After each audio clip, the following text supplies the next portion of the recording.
ons gou-gou oop en dan gaan ek vir jou die vloer gee, Melody. Ek het eintlik vanaand gedink hierdie is 'n vreeslike gepaste gedeeltetjie vir wat jy nou vir ons mee gaan gesels, want in Psalm 104 staan die volgende woorde: U het baie dinge geskep, Here. Die aarde is vol van wat U gemaak het. En tog het U alles in wysheid geskep. En dit het my so laat dink aan wat ons nou vanaand gaan doen. Dat daai wonderlike eintlik superpower wat ons het, het die Here vir ons gegee. En ook die wonderlike geskape vrou deur al haar seisoene. Dit kom van die Here af. En dan eindig die psalmdigter daarso dat dat mag daar aan die roem van die Here geen einde wees nie, mag die werke van die Here se hande hom vreugde verskaf. Hy wat na die aarde kyk en dit bewe, wat berge aanraak en hulle laat brand. Ek wil tot eer van die Here sing, solank ek lewe. Ek wil die lof van my God besing, solank ek daar is, want hy het ons ongelooflik wonderlik gemaak. Kom ons sluit net gou die oë. Onse God en Hemelse Vader, dankie vir hierdie geleentheid en dankie vir iemand soos Melody wat op 'n moeilike pad geplaas was en toe met 'n wonderlike uitkoms soveel harte en soveel mense kon aanraak. Dankie dat ons vanaand van haar kundigheid kan gebruik en dankie dat ons mag weet dat U ons elkeen uniek geskaap het. Ons loof en prys U om Christus naam ontwil. Amen. Goed, ons gaan soos gewoonlik gou die reëls neerlê. Almal se klank af asseblief. Maak seker daai mikrofoontjie van jou is rooi met 'n streepie deur.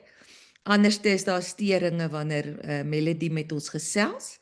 En dan terwyl sy met ons praat en jy het 'n vraag, ek weet nou nie waar's almal sinne nie, maar myne is gewoonlik hier onder aan my skerm en dit word chat genoem. En as jy by chat op dit druk, dan gaan jy 'n plekkie kry waar jy gaan kan tik. En dan en as ek nou daar tik, dan gaan almal nou sien. Hallo almal. So as jy 'n vraagie het terwyl Melody nou praat en jy wil haar nou nie onderbreek nie, dan gaan jy jou vraag so lank daar tik. En dan gaan ons die laaste 10 minute of so 15 minute of so Melody, seker 10 nê, gaan ons kansie gee. Laat ons net kyk wat se vraag kom uit. En as jy nou nie 'n vraag vandag het nie of jy het 'n boekie by jou, skryf neer, want onthou volgende donderdag is ons weer hier. En dan kan ons weer 'n bietjie vrae vra, maar dit werk nogal gewoonlik goed as ons daaronder die vragie stik, dan kan Melody dit so of inwerk of aan die einde hanteer. Goed. Dan gee ek oor aan jou Melody, baie dankie. Baie dankie. Dankie Dansie. Dit is heerlik om weer 'n keer by julle te kom kuier. Kom ons maak gou-gou die ding oop en groot. Dan maak ons net seker kan julle die skerm sien? Kom ons kyk gou-gou. Kan julle die PowerPoint sien? Julle kan? OK. En julle kan uitskuif aan. Kan hom sien? Wonderlik. Baie dankie julle.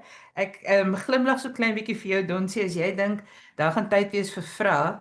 Ek sukkel my mors dood om in 'n gegeewe tyd te bly, want die Here het ons so oneindig wonderbaarlik geskape. Daar's so ontsettend baie om te sê en julle het my 'n moeilike onderwerp gegee. So ek het besluit vandag gaan ons 'n klein bietjie reflekteer. Hoe hanteer die vrou haar uniekheid in haar verskillende oorgange. So ons gaan bietjie meer terugkyk na ons eie lewe. En dan volgende keer gaan ek praat oor hoe bly jy as 'n vrou gegrond en autentiek in al die seisoene. So volgende keer is meer oplossing gedrewe, vandag is meer agtergrond. Waar kom ons vandaan? Jy weet Wat het ons gebring tot op hierdie punt? Want wat 'n reis was dit. En een van die goed moet ek reg van die begin af sê wat baie moeilik was in die voorbereiding, is ons het nie almal dieselfde pad geloop nie.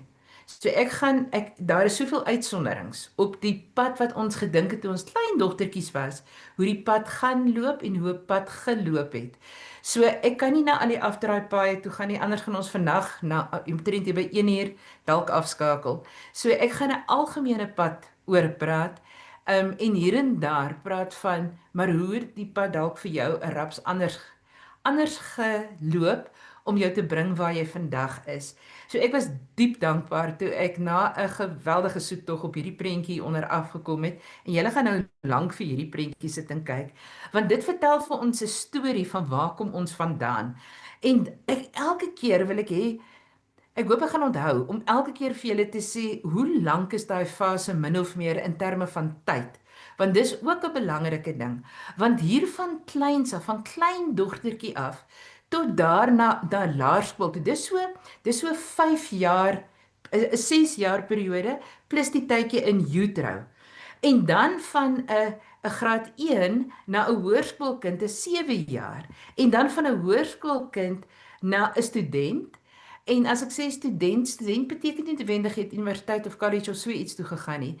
Dis net die leerfase waar ons begin in burger in een of ander loopbaan. En dan raak 'n mens half goed in jou loopbaan. En nou is jy gemaklik, jy weet, jy ken jou storie, jy weet waar jy pas. En wat kom volgende? Nou is jy 'n lekker vol selfvertroue hopelik, jong volwassene. En as jy goed is in dit wat jy doen, dan is dit net so 'n klein rukkie, dan is dit tyd vir verandering.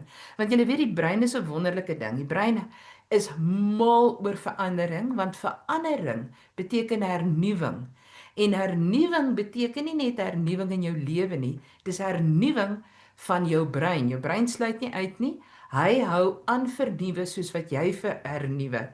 So, maar dan gebeur daar 'n ding as 'n mens baie goed raak of baie gemaklik raak, baie kundig en vaardig raak in die fase wat jy is, dan is daar 'n deftige woord wat sê die brein begin habitueer.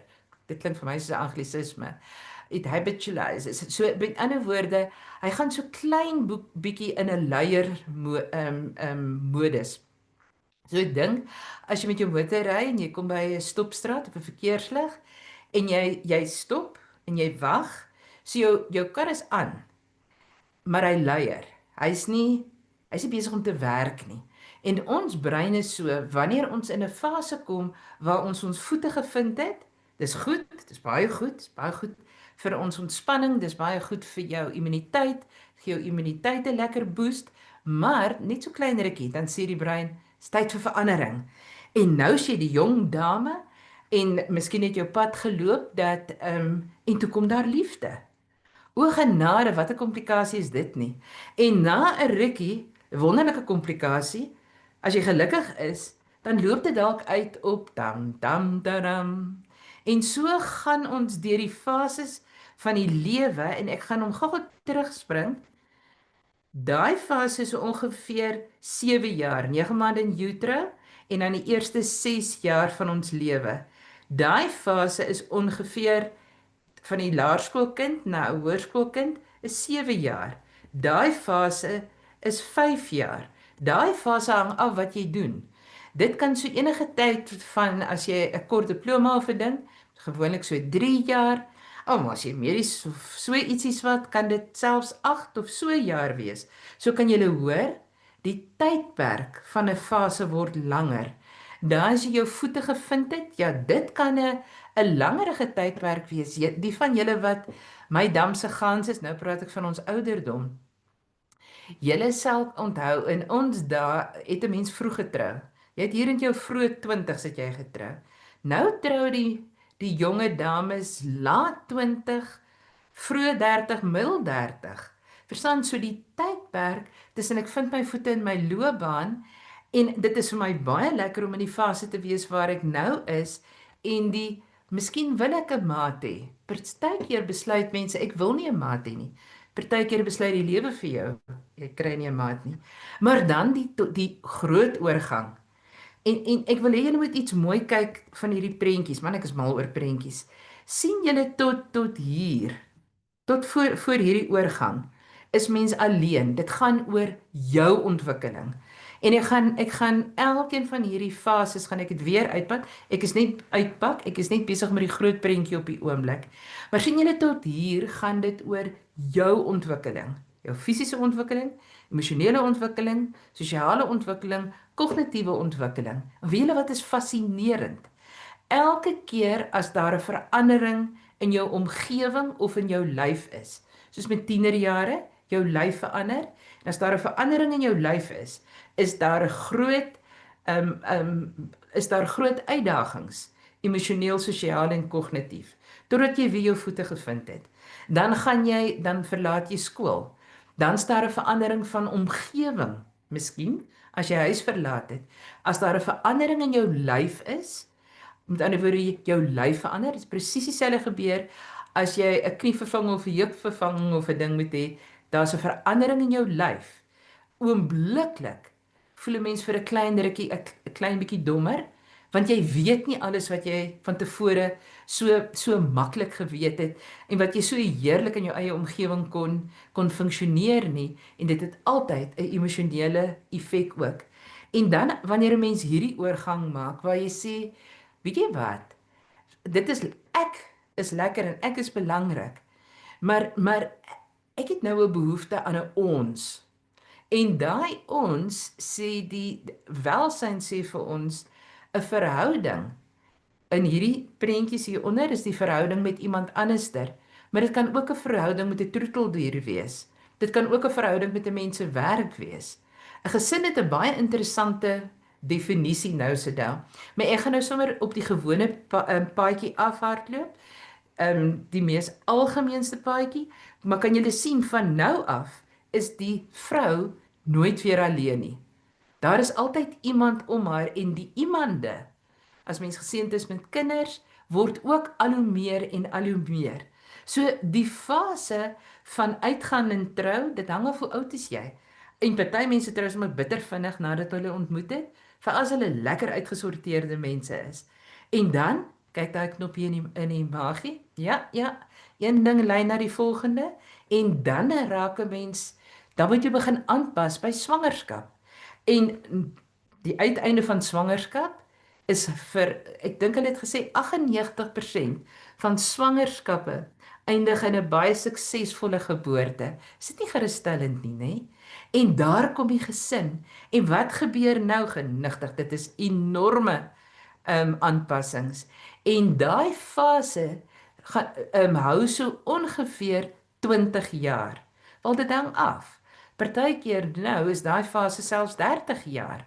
Dit hang af op wat is mense ouderdom wanneer jy wanneer jy in 'n vaste verhouding is. So kan jy nou hoor, hier in die begin was 'n fase 5 jaar, 7 jaar, 5 jaar, 8 jaar, en nou begin dit 20 jaar word. En dan die volwasse fase en die fase oor na die fase van aftrede toe, daai kan ook so 25, 30 jaar of selfs langer wees as mens vroeg getrou het. En dan, wat is die fase van aftrede? Weet julle, hulle sê aftrede gaan tipies gepaard in Suid-Afrika hier rondom die ouderdom van 60 jaar. Nou is 'n mens klaar met 'n derde van jou lewe. So die laaste aanpassing, en dit is nie die laaste aanpassing, dit klink vir my altyd sleg as mense sê in 'n laaste aanpassing, so asof dit nou klaar is.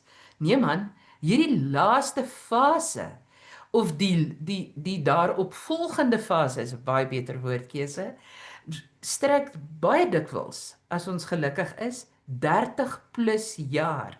So kan julle sien, die fases word al hoe langer. So jou aanpassing by daai fases is geweldig belangrik, en wat ek vanaand regtig wil hê ons 'n bietjie oor moet reflekteer, is hoe waar jy nou is. Waar jy nou is die slotsom of is die resultaat van 'n enorme klomp goed. Sommige waaroor jy beheer gehad het en sommige nie. En die uniekheid van elke ou se pad. Dis hoekom ek sê ons kan nie eintlik van 'n algemene pad praat nie, want elke ou se pad is uniek. Maar een ding, ek gaan dit aan die einde weer 'n keer sê, wat ek nou regtig baie sterk wil vestig, is jou uniekheid is 'n God-gegewe werklikheid. Om nie uniek te wees nie, maar om soos ander te wees, is geweldige harde werk. Jy moet die hele tyd dit wat jou menswees is, jou gene, jou omstandighede en die derde baie belangrike faktor waaroor ek volgende keer baie gaan praat, is wat maak jy met inligting in jou kop? Ek gaan hulle herhaal. So daar's 3 goed wat van 'n mens maak wat jy wie jy is. Waar jy jou gene, dit het jy by jou ouers gekry, jou omstandighede. Jou omstandighede deur jou hele lewe. Wie julle die veld van epigenetics sê, tradisioneel het ons gesê dis so 50-50. 50% van wie jy is kom van jou gene af, 50% van omgewingsinvloede. Nou sê die veld van toegepaste in neurowetenskap wat hulle epigenetics noem, nou sê hulle jou gene het 'n baie kleiner rol wat dit speel. Jou omgewingsfaktore het 'n deurslaggewende rol, want jou omgewingsinvloede, dit wat met jou gebeur deur jou lewe, vorm jou baie meer as jou gene. Dit om die waarheid te sê, jou omgewing, jou omstandighede, jou verhoudings, dit laat jou gene na vore kom of dit kan sekere gene onderdruk. So dit wat jy beleef het, daaroor het ons nie beheer as ons jonk is nie. Baie keer as ons groot word en ouer word selfs, het ons ook nie daaroor beheer nie. Maar een van die grootste goed wat 'n geweldige invloed op ons lewe en ons oorgange deur die fases is wat maak jy met inligting in jou kop? Ons gaan baie lekker daaroor gesels volgende week en dan gaan ons ook presies gesels oor wat jy met inligting in jou kop maak, het altyd 'n effek op jou emosies en hoe jou emosies 'n krag dra wat jou beïnvloed, wat jou invloed in jou omgewing baie sterk aanraak. Dis fascinerend. Ek sien eintlik al vreeslik uit na volgende week, ek hoop julle ook. So die belangrike ding wat ons nou moet net in die oor knoop is ja, jy het gene geërf. Ja, en toe is daar omgewingsinvloede. Jy het baie min beheer daaroor gehad, veral hoe jonger jy is, hoe minder beheer jy daaroor gehad. Die derde ding wat van 'n baie jong ouderdom af al begin om 'n rol te speel, is wat maak ons met inligting in ons koppe? Wat glo ons van onsself en van ander mense? Fascinerend. Maar kom, wat hierdie prentjie van ons nie vir ons gewys het nie. Hy begin daar by 'n kleuter. Dis nie waar die prentjie begin nie. Hierdie is jou ma, hierdie is nie jy nie. Hierdie is jou ma. En weet julle wat dink 'n mens? Ek weet nie julle nie, maar ek het altyd gedink my ma weet alles. Jy weet my ma is so uitgesorteer. Alles is in plek. En as ons terugdink aan ons eie tye, as jy die voorreg gehad het om 'n mamma te wees en jy dink terug, jy het nie alles geweet nie. Jy was nie so uitgesorteer as wat mense dalk gelyk het nie. Maar so 'n mens se ma, dis hoekom ons baie keer sommer vies is vir 'n mens se ma vir 'n klomp goed wat hulle gedoen het. Maar dit was hulle heel beste gewees.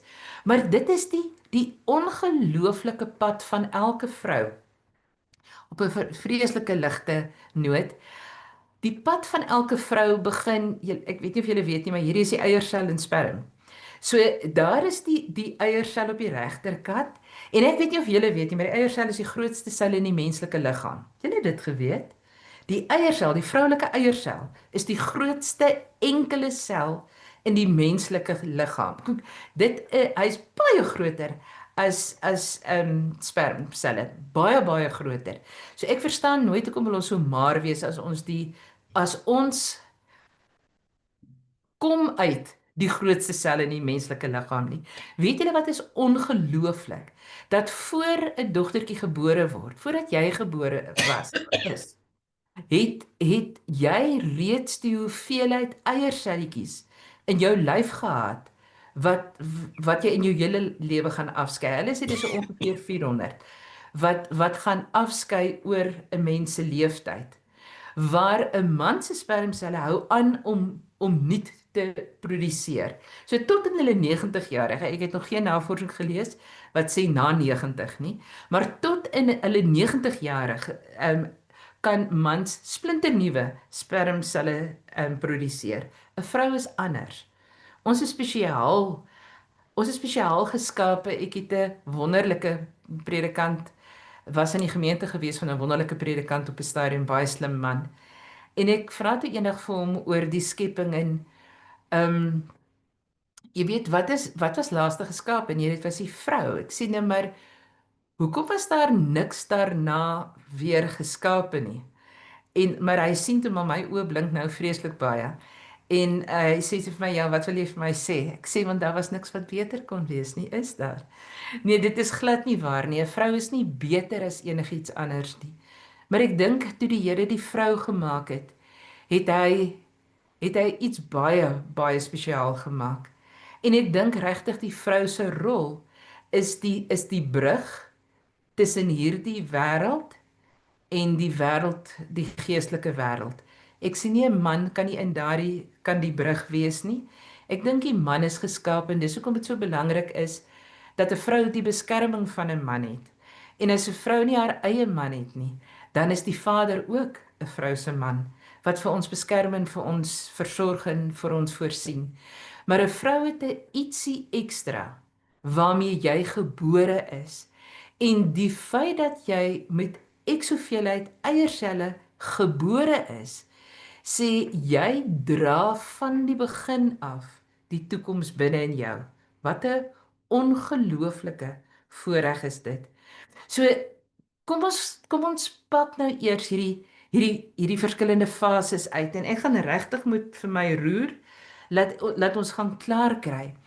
Ek wil hê ons moet net gou hier kyk. So hierdie is 'n model van ons baba program wat Baby Gym genoem word, waar ons op fisiese grootte, kyk as ons nou in een vertrek gesit het ek nou vir julle 'n brein omgestuur, 4 verskillende soorte breine in verskillende fases van ontwikkeling, laat julle die gewig kon voel en die grootte. So hierdie is nie op skaal nie. Hierdie is vir die internet, sodat 'n mens in grootte kan sien hoeveel swaarder word die gewig soos wat ons ouer word. Maar ek wil hê julle ons moet dit verstaan as ons onsself wil verstaan. Kyk daar by geboorte, by konsepsie is daar nog nie 'n brein nie. Hierso by 4 weke na konsepsie begin die eerste reaksies. 5 weke is dit al merkbare reaksies. Dit beteken die brein het reeds begin ontwikkel, maar by geboorte, terwyl jy in jou ma se baarmoeder was. Onthou, hierdie storie gaan oor jou. So terwyl jy in jou ma se baarmoeder was, het die gemiddelde breingroei is ongeveer 350 gram. Dit beteken die brein ontwikkel ongelooflik en daarvoor het die vader vir die vrou 'n baarmoeder gegee. Dis waaruit ons kom, dis waar ons vandaan kom, met die ideaalste sensoriese omgewing wat ons kan gedei. En weet jy wat, op jou eerste verjaarsdag het jou brein 650 gram swaarder geword. Hoe dit gebeur? Ons gaan nou kyk. En kyk tussen jou eerste en jou 6ste verjaarsdag, het daar net 200 gram bygekom. Sien jy? Jou brein het meer ontwikkel in utero en baie meer ontwikkel in jou eerste jaar as in die volgende 5 jaar na jou 6ste verjaarsdag toe. En kyk hoe fascinerend is hierdie, en hierdie gaan op gemiddelde. Ons is niemand is gemiddeld nie, maar dit is nou maar soos julle weet maar so statistieke werk. Kyk na die volwasse brein, 1,4 tot 1,6 kg. Ek sê altyd ek dink die manne is so 1,4 en die vroue se brein is so 1,6 kg. Dit is sommer net 'n lawwe grap, dis nie waar nie. Maar sien julle van jou 6ste verjaarsdag tot jou volwassenste intelligentste deel van jou lewe is daar net 200 en as jy baie gelukkig is 400 gram wat bykom. Dit sê vir ons hoe ongelooflik belangrik is daai eerste 6 jaar waarvan die tyd in utero ongelooflik belangrik is. Die tyd in utero bepaal tot 'n groot mate die kwaliteit van jou gesondheid vir jou hele lewe, vir die res van jou lewe. Ek gaan dit weer sê. Die kondisies in utero en wat met jou ma gebeur het terwyl sy swanger met jou was, bepaal tot 'n groot mate jou gesondheid vir die res van jou lewe. Daar's ongelooflik baie navorsing daaroor gedoen. Byvoorbeeld, as jou ma baie angstig was, onthou, jy gaan nie as babietjie oor angs kan dink nie want jy het nog nie daai vermoë nie. Maar alle emosies is chemiese reaksies en as jou ma angstig is, die chemie van die angs kom deur die naaldstring en jou lyfie leer om dieselfde chemie te produseer. Verstaan julle, dis waar genade vandaan kom. Dis nie waar dit vandaan kom nie, genade kom van God af. Maar dit is die groot ding van genade. Partykeer het jou ma dalk 'n baie moeilike tyd gehad tydens swangerskap. Maar iewers in jou lewe het jy 'n paar keuses gemaak dat jy nie jou ma se storie hoef voor te dra nie. Daarmee nie voordra soos resitasie nie, maar voortdra of aangaan en jou ma se patrone herhaal nie. Ons het die Here het vir ons die ongelooflike vermoë gegee om te kan sin en betekenis gee en om dit wat ons vir onsself sê en dit is hoe ons voel en doen. Ons kan dit verander en ons het beheer daaroor. Die Here het in elke babietjie het hy die natuurlike dryf gesit om elke mylpaal te bereik, om te kan soog, om kopbeheer te kry, om te kom rol, om te kan sit, om te kan gryp, om later aan te kruip en op te staan en te loop. En as hulle eers begin loop het, walk and talk gaan gewoonlik hand aan hand.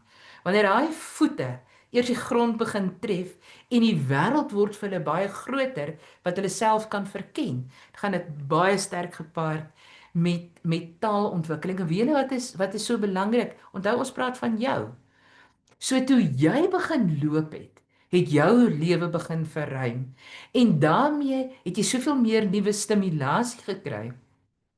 En daarmee het jou brein ongelooflik baie nuwe verbindings gemaak en dis hoekom daar 350 gram teen geboorte, 'n kilogram breingewig na jou eerste verjaarsdag toe. Daai eerste jaar was van kardinale belang. En wie julle mens met tyd met jou ma, as jy die voorreg het om nog 'n ma te hê, jy moet met jou ma praat oor jou haarswangerskap en die tyd van jou eerste lewensjaar, want dit vorm jou sintuie.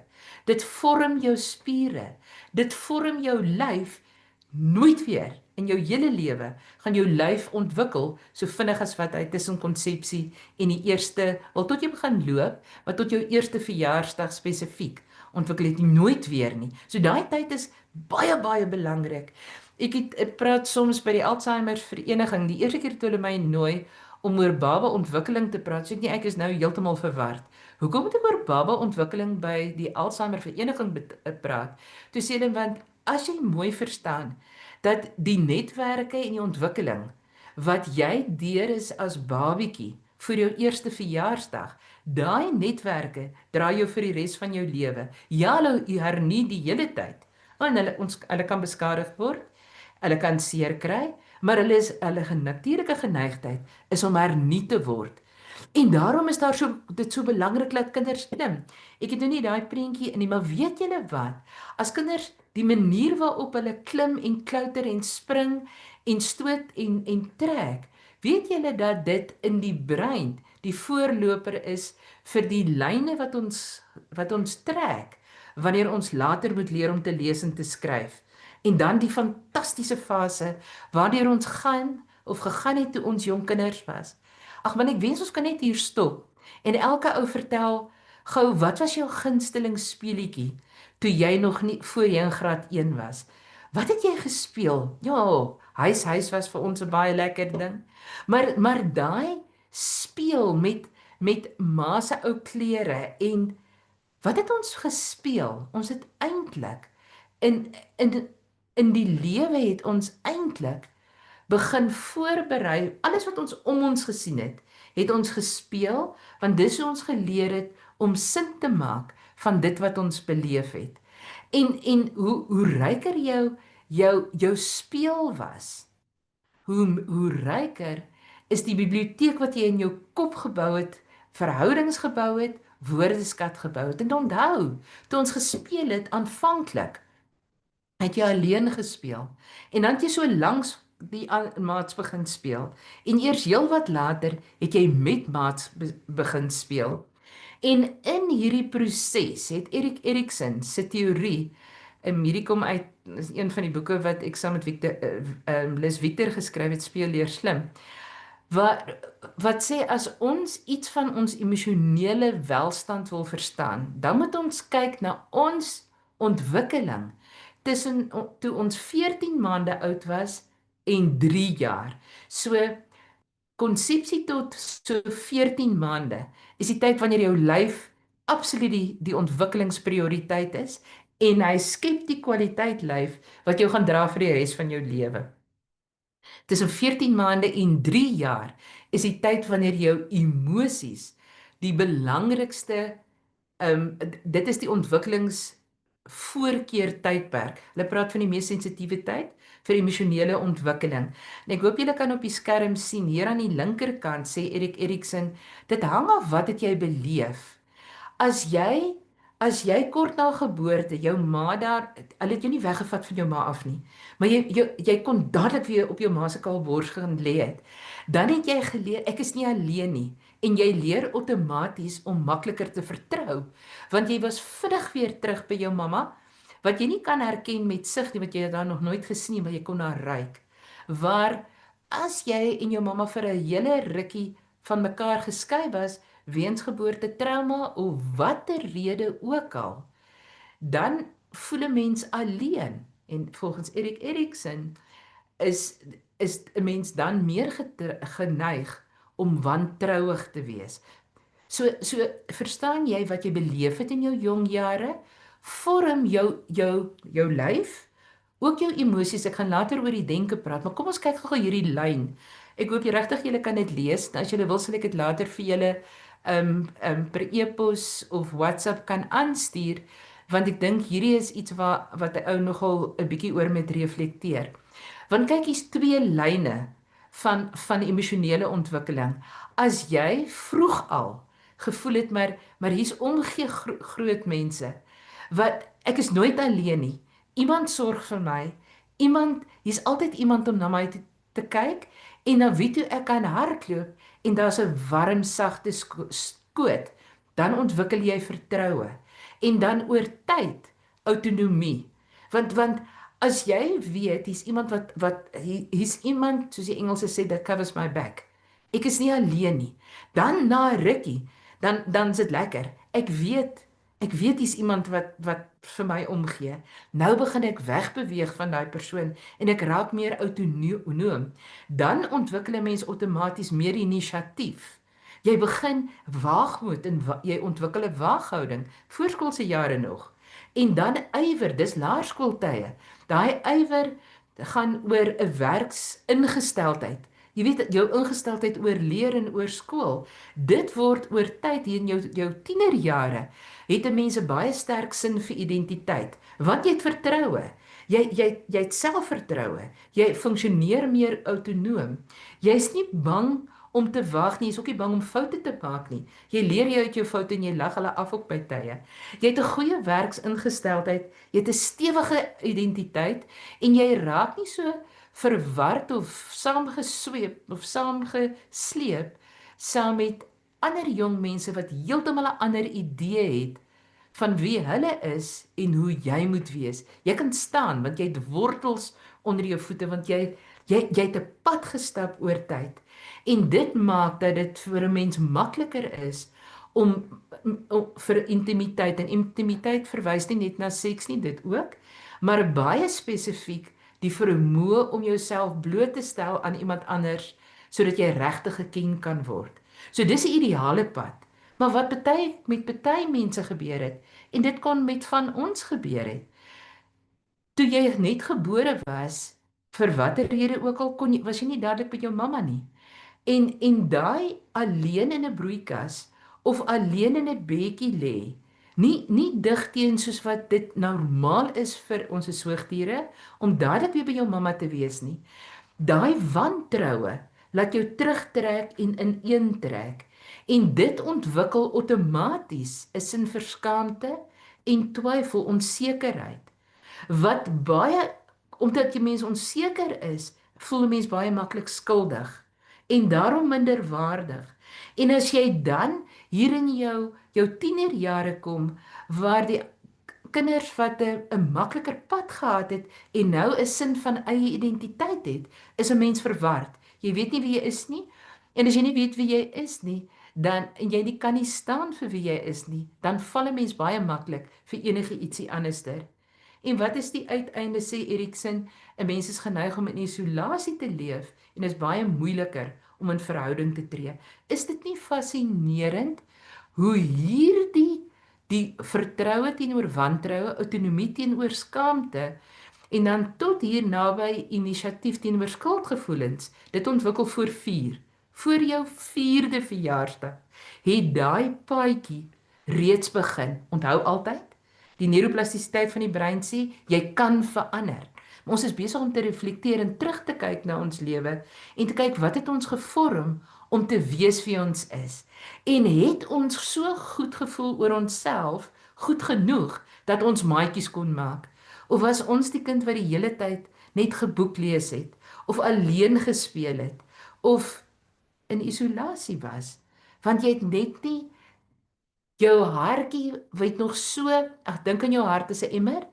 Daai emmer was nog nie vol nie, want hy moet oorloop van volheid van vreugde voordat 'n mens regtig maatjies kan maak. In jou voorskoolse jare, so met die tyd so ontsettend belangrik is, daar het jy baie geteken want jy was besig om oor te beweeg uit die emosionele deel. So fisies kom altyd eerste. Dit affekteer jou emosies en dan beïnvloed dit jou denke, want hierby tussen 4 en 11 is die tyd wanneer jou kop die grootste denkspronge maak en dis hoekom terapeute baie keer sê, arbeidsterapeute spesifiek, na die ouderdom van 11 werk hulle baie selde met 'n kind. Want teen daai tyd is baie van die paadjies baie stewig vasgelê. So dis die tydperk wanneer ons moet leer om skoolgereed te wees vir hierdie groot sprong na die laerskool toe en dan die groot sprong na die hoërskool toe later. En daarvoor moet jy 'n stewige kop op jou lyf hê. 'n Lyf waaroor jy beheer het, emosies waaroor jy beheer het, denke waaroor jy beheer het. En as jou pad so was, ek hoop jy weet hoe bevoorreg jy was. En as jy teen hierdie tyd toe jy op pad was hoërskool toe, as jy ongelooflik onseker was, en as jy gesukkel het op skool, skoolwerk nie vir jou maklik was nie. En as jy soveel tyd en aandag moes spandeer aan skoolwerk, dat daar nie tyd vir verhoudings was nie, dan was dit nie 'n lekker pad nie. En soos ek gesê het, as skoolwerk vir jou nie 'n maklike ding was en die A+ nie joune was nie, dan is daai oorgang na 'n hoërskoolkind toe is 'n moeilike oorgang. Onthou ek het vroeër gesê, elke keer as jou lyf verander, want soos wat ons groter word, verander die lyf ons, die hormone begin ook inskop. En wat het ons gesê, wat gebeur dan? Dit beïnvloed mense emosies geweldig baie. Dink bietjie terug, kan jy onthou, toe jy 'n tiener was en jou hormone begin inskop het, hoe 'n mens haweloos was en absoluut uitgelewer aan jou emosies in die begin, totdat 'n mens weer jou kop gevind het. En wanneer jy jou hierso na jou jong volwassenheid toe, met ander woorde, nou is jy in die hoërskool en nou gaan jy skool verlaat, is 'n enorme oorgang. Sien julle die pad? Is nog jou pad, jou alleenige pad van menslike ontwikkeling. En hier is ons tienerjare wanneer die vroulike hormone so vrylik begin afskei. Weet julle, ek weet nie of julle bewus is daarvan nie, maar puberteit was altyd 'n ding so rondom 15 jaar. In ons jare het dogtertjies die gemiddelde ouderdom waar die dogtertjies se hormone goed begin inskop het, was so 13 na 15 toe. Weet julle, dit is nou 8, Dit het heeltemal afgesak. Hoekom? Hoekom begin dogtertjie so vroeg menstrueer? Wel, daar's baie redes daarvoor. Blootstelling aan ontoepaslike beeldmateriaal wat jou hormone te vroeg begin aanwakker. Daar's 'n klomp goed, daar's selfs 'n teorie wat sê plasties het 'n baie groot invloed want die chemiese samestelling van plasties mimiek estrogen molekule wat maak dat 'n mens vroeër jou hormone vroeër begin verander as wat dit in die ou dae was. So wanneer jy hier 'n laat tiener was, onthou jy die stryd? Onthou ons is besig om te reflekteer. Hierdie gaan nie oor jou kind nie, hierdie gaan oor jou. En kan jy onthou toe jy moes begin losmaak het van die huis af? Toe jy uniek moes begin wees het en pappa, mamma wil jou graag vashou. Ons wil dit graag met ons eie kinders ook doen, maar dit is daai stelselmatige losmaak want jy moet voorbereid wees om besluite te kan begin neem voordat jy regtig huis verlaat.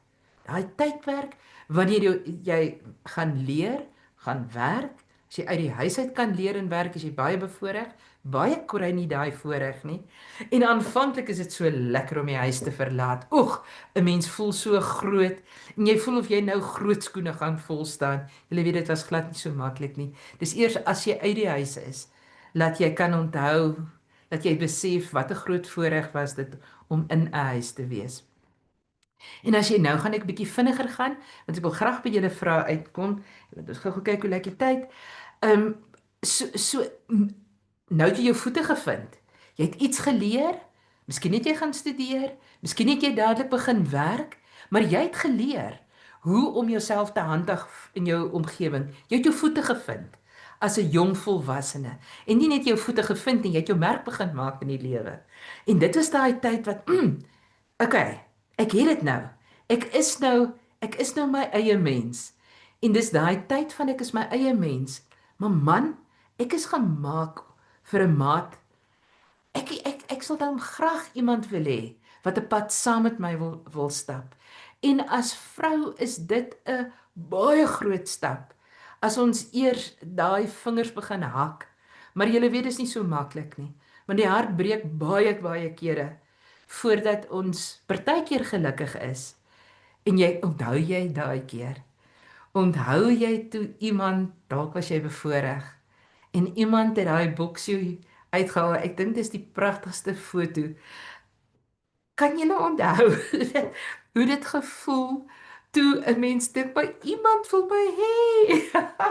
Dit is so 'n besonderse tyd gewees. En hoe ongelooflik seer is 'n mens se hart as jy voel maar niemand wil my hê nie. Want saam met daai gedagte kom, seker is ek nie goed genoeg nie. Daarom wil niemand my hê nie. Nee, hulle het jou net nie geken nie. Hulle het net nie geweet wie jy is nie. So in die, kom ons praat van die algemene prentjie. Nou skuif jy oor, hier kom nog 'n groot fase, maar sien julle, nou is die vrou nooit meer alleen nie. Nou is jy elke keer in verhouding. En hierdie fase kan baie jare vat, of dit kan baie vinnig wees. En dan is die groot aanpassing. Die klein ou jakkalsies, toiletdeksel op, toiletdeksel af. Druk jy die tandepasta, onthou julle daai aanpassings? Toe mens net getroud was, druk jy die tandepasta buisie van vooraf of druk jy hom van agteraf? Dis nie so maklik om saam met iemand te bly nie, is dit? Daai aanpassings, jy het dit deurstaan. Besef jy hoeveel goed in jou lewe het jy deurleef en deurstaan? Hier sit jy vanaand. En wat gebeur dan? As 'n mens bevoorreg is, dan raak jy swanger. En vroeër was hierdie die prentjie vir jou ma. Maar as dit jou pad was, is hierdie die prentjie van jou. En hier is jy nou verantwoordelik. Daai een wat alles weet wat jou kind dink. Daai een wat dink, jy's nou die een wat so uitgesorteer is. Geen vrese, geen onsekerheid nie. O genade, dis glad nie die waarheid nie. Onthou jy? Hoe 'n mens, ek het soveel keer, ek het 3 kinders. En elke keer gedink, ag Here, kan nie asseblief tussen die plasenta, die baba in die plasenta, so 'n klein boekie laat uitkom, wat net vir my sê, hoe moet ek hierdie enetjie groot maak? Onthou julle, hoe onseker het 'n mens as vrou gevoel, as 'n jong mamma? Ons weet nie. En ons instink is daar om ons te lei en soos die generasies voor ons daar om ons te lei. Maar dit is nie altyd so maklik gewees nie, was dit? Maar jy het dit ook deurstaan. En jy het, as dit jou pad was jy dalk deel van 'n uitgebreide familie waar jy betrokke was as jy nie jou eie kinders gehad het nie, by familieverhoudings. Maar daar's 'n amper 30 jaar, 25 na 30 jaar tydperk van ouerskap waar jy nou weer iemand moet help om te loop en te speel en fantasie te hê en deur daai emosionele fases te beweeg en genoeg om te gee vir hulle self en hulle self te verstaan dat jy so jou emosionele emmer so vol is dat jy maatjies wil maak. En dan as jou kinders groot is en hulle is uit die huis en uit jou hande uit, dan is dit baie keer die tydperk wanneer ons vir 'n lang ruk nog heerlik werk en jou werk kan wees om jou man se huis te versorg en jou man en die kinders te versorg. Jy hoef nie buite te werk om 'n werk te hê nie. Een van die groot probleme met aftrede, wel as die man aftree en jy was in die bevoordeelde posisie dat jy jou lewe lank 'n tuiste skepper was, is jy gaan nooit op pensioen nie. Om die waarheid te sê, jy hou aan werk lewenslang. Ander mense gaan op pensioen. Jou werk word eintlik meer as ander mense wat saam met jou in die huis bly op pensioen gaan. Daar is fases in 'n mens se lewe. En elkeen van daai fases, party is kort, party is lank.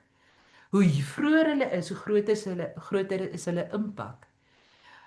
Maar as ek so vinnig na die foto's vanaand gekyk het, is hierdie min of meer die fase waar baie van ons is. Nog 'n lekker vars appel in die hand, want ons is nog hier. En dit beteken ons het 'n werk om te doen. Want solank as wat ons hier is, het ons 'n werk om te doen. Maar partykeer moet ons so klein bietjie na ons eie lewe kyk en hoe ons dink en hoe ons voel, want want jou brein is net so uniek soos jou vingerafdruk. Ek en jy moet baie hard werk om nie uniek te wees nie, om soos ander te wees.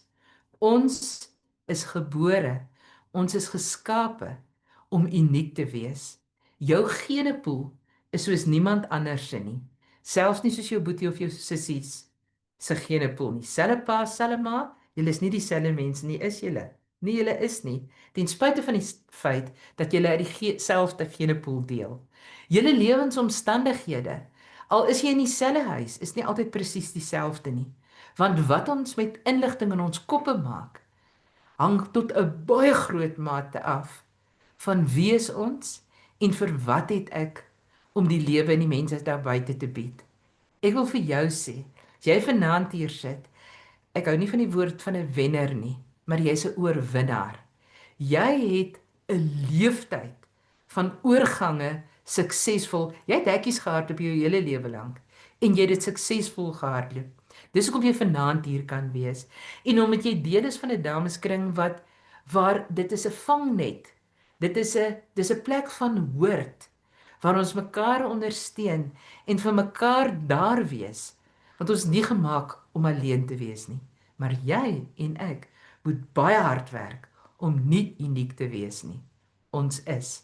Volgende keer praat ons oor wat maak ek in my kop met wat's die stories wat ek vir myself vertel wat my minder maak.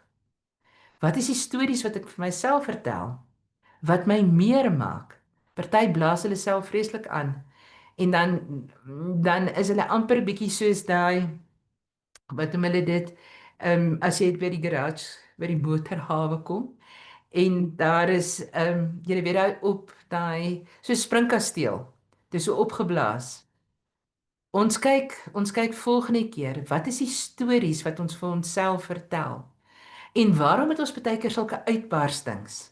En ek kan vir julle sê, dit iets te doen met die pad wat ons, die hekkies waaroor ons gespring het, deur ons lewe het ons elkeen gevorm En dit gee vir ons stories wat ons onsself vertel en daai stories kan ons laat krimp of dit kan ons laat groei en bloei sodat bloei op die positiefste moontlike manier soos 'n blom, nie bloei soos bloed nie, sodat jy meer het om vir ander te gee.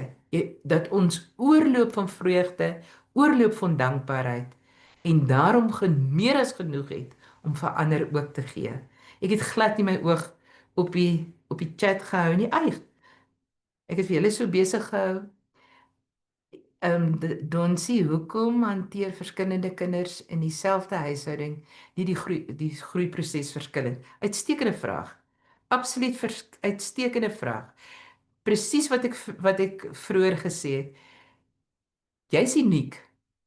Die manier waarop jou brein bedraad is, die omstandighede waarin jou ma verkeer het toe sy swanger was met elkeen van julle in julle huis is nie dieselfde nie. Die lewensfase is nie dieselfde nie. Al daardie is bydraende faktore. Daai julle daai lys van Erik Erikson. Ons boeties en ons sissies het onsself hardloop in daai lys heen en weer partykeer tussen die twee lysies.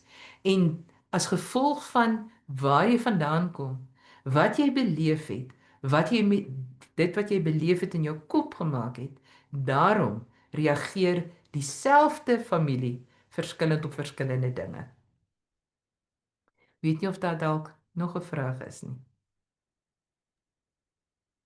Ek gaan nou sommer vir jou nog 'n vraag vra, Melody.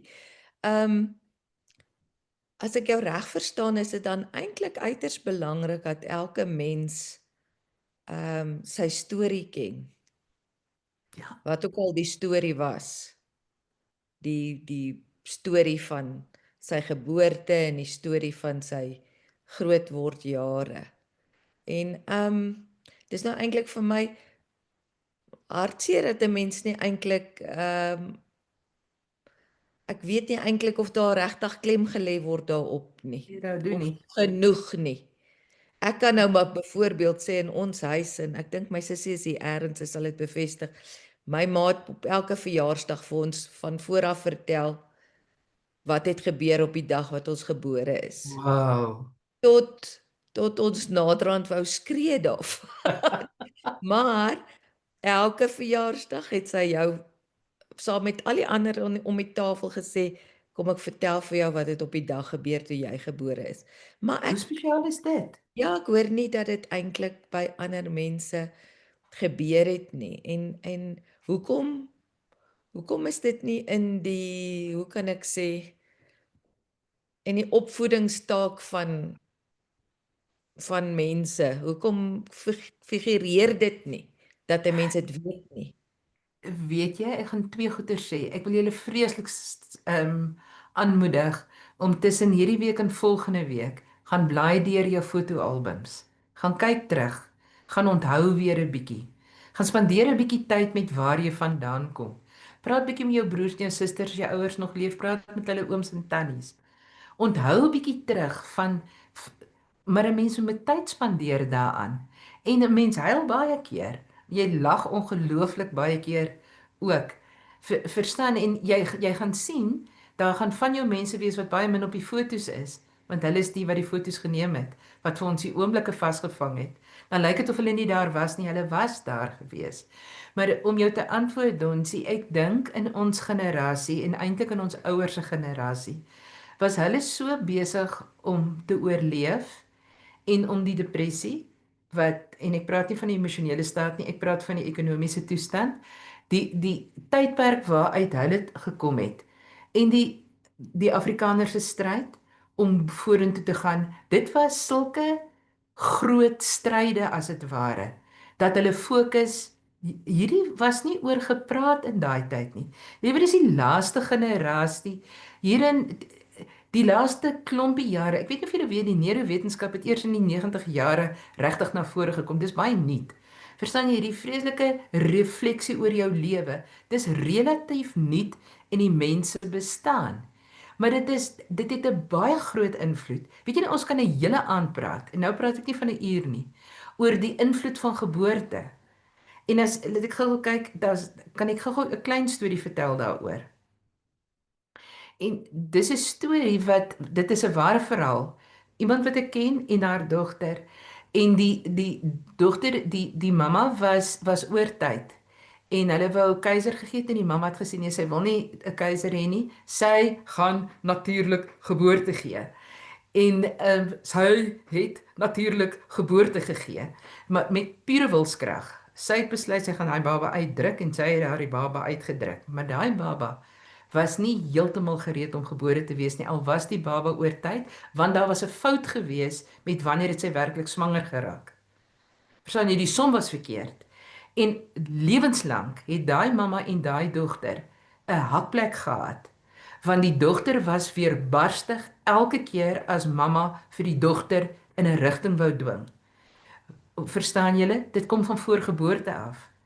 Dit het 'n sielkundige ding tussen die mamma en die dogter geword. Mamma het met die beste wil op aarde, want sy het gedink 'n natuurlike geboorte is die beste opsie, manier vir haar baba om gebore te word. Maar verstaan julle? Dit het konflik gebring. Geweldige konflik en dit is hoekom dit so belangrik is. Laat ons storie ken. En laat ons, en dit gaan ons nou volgende week oor praat, oor hoe sit jy goed neer? Jy weet daai kwaai gesprekke wat jy met jouself en met ander mense het. Hoe sit jy dit neer? Want dit krimp jou lewe. Dit maak jou minder. Dit eet jou vreugde. Dit maak ons angstig. Sit dit neer man. Maar ons gaan volgende keer daaroor gesels.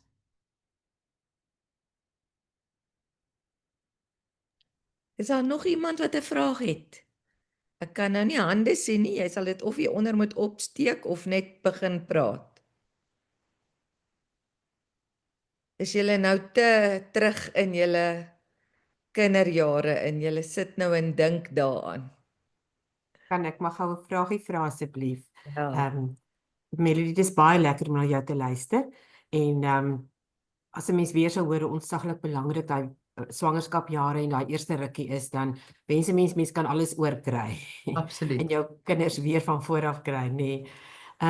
Ek wil net gou vir jou een vragie vra. As 'n mens nou 'n vroeggebore baba het en selfs in die tyd van COVID, waar daar mos nou geweldig, jy weet, daai kindertjies het eintlik maar nie daai kontak met mamma en pappa gehad wat hulle moes hê nie, veral dan nou iemand wat 'n babatjie wat vroeggebore is. Kan mens dit weer opmaak? Jep. Jy sien dit is die wonderlike manier waarop ons geskape is. Ja, jy kan dit opmaak. 'n Mens doen dit baie doelbewus. Verstaan jy, dit gebeur nie van self nie. So Dit is nie maar verlore ja, nie.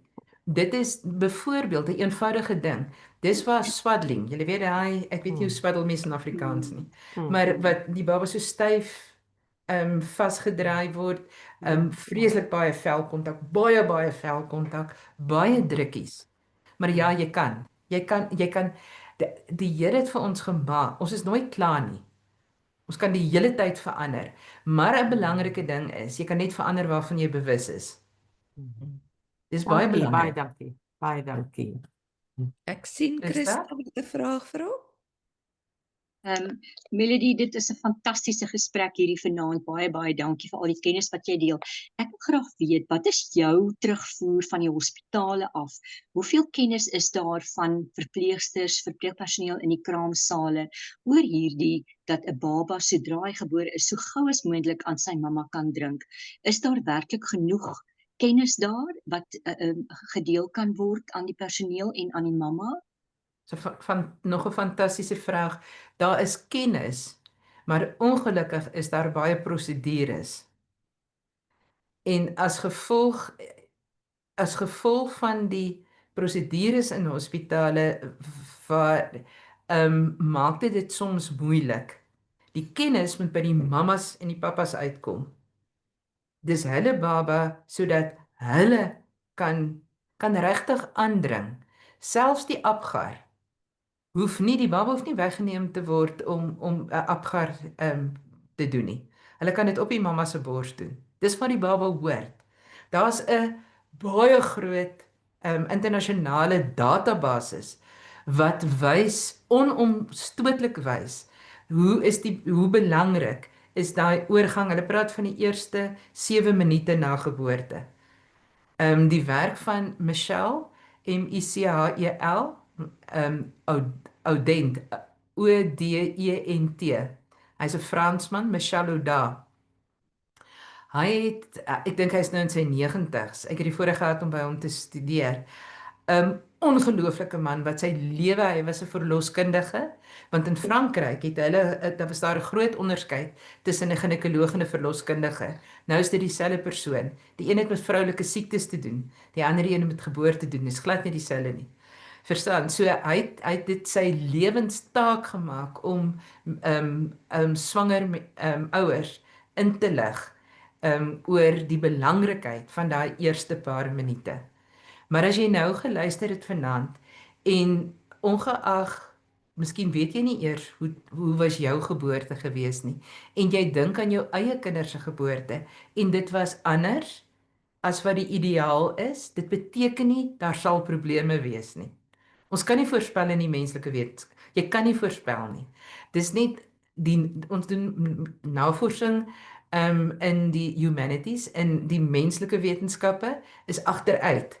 Ons sien as dit gebeur, dan kyk ons wat het al die mense wat nou hierdie beleef, wat het hulle toentertyd in gemeen gehad? Dis op grond van sulke navorsing wat 'n mens byvoorbeeld weet kruip op hande en knieë.